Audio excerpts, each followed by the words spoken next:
Si Esau at si Jacob, di ba? Kaya naman nangyari kay Esau yon kasi sa panahon noon ang basbas talaga yung pagpapalo. Di ba yung matatanda noon, bago sila mamatay sa anak nila para ipasa lahat-lahat ng mga bisa, pagpapala, mga swerte, yung Diyos. Ayun. Noon ganyan ang mga pamana noon eh. Ayan. Kaso, ang anoon, binibigay yon ng mga magulang sa panganay talaga. Panganay talaga ang may karapatan sa basbas na yon, hindi bunso. Ang problema, itong si Esau, si Jacob matalino yan eh. Bunso si Jacob, si Esau, galing sa pangangaso, nagutom siya, si Jacob naman nagluluto ng pagkain. Sabi ni Esau, bigyan mo ako ng pagkain. Sabi naman ni Jacob, ibenta mo muna sa akin yung pagkapanganay mo, bibigyan kita ng pagkain. Ito naman si Esau, pinawalang halaga yung kanyang pagiging panganay. Hindi ko pagiging panganay ko, mamamatay naman ako sa gutom.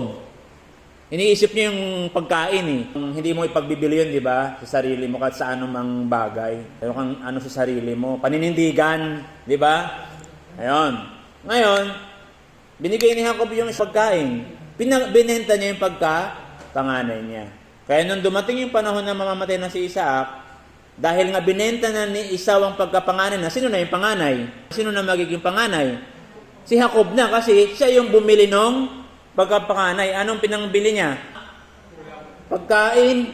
O di lahat ng basbas na punta kay Jacob, kay Esau, walang natira kahit konti. Kaya yun ang iniiyak niya. Ano ibig sabihin sa buhay natin ngayon? Yun nga yung lagi ko sa inyo sinishare. Huwag ninyong ipagpapalit ang walang hanggan at walang katapusan sa mga bagay na mayroong katapusan. Huwag ninyong ipagpapalit yung paglilingkod sa Diyos at ang Diyos sa material na bagay. Dahil ang material na bagay, nawawala, kumukupas, naluluma, binubukbok, kinakain ng bukbok, kinakalawang. At wala kang madadala kahit isa sa kabilang buhay. Samantalang yung paglilingkod sa Diyos at yung Diyos mismo, anong kayang ibigay sa iyo?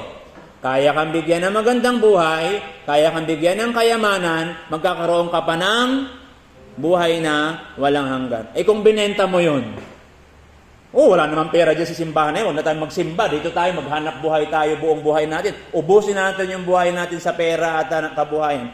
Ang problema, dumating yung panahon na binawi na yung buhay niya. Ano mangyayari sa'yo sa kabila? Kaawa-awa naman. Di ba yung kwento ng Panginoon?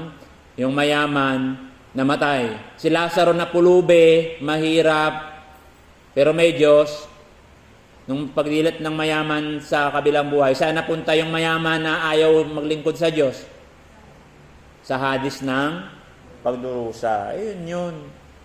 Kaya huwag natin tularan si Esau. Binibenta yung kanyang pagkapanganay. Tayo rin. Dapat huwag natin ibenta. Kasi binigyan tayo ng regalo ng Diyos eh. Di ba yung binabasa natin palagi sa huling ebanghelyo?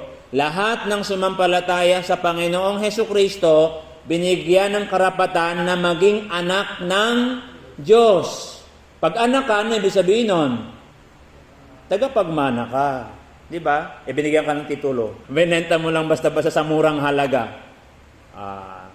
Wala ka ng pwesto sa langit. Yari ka.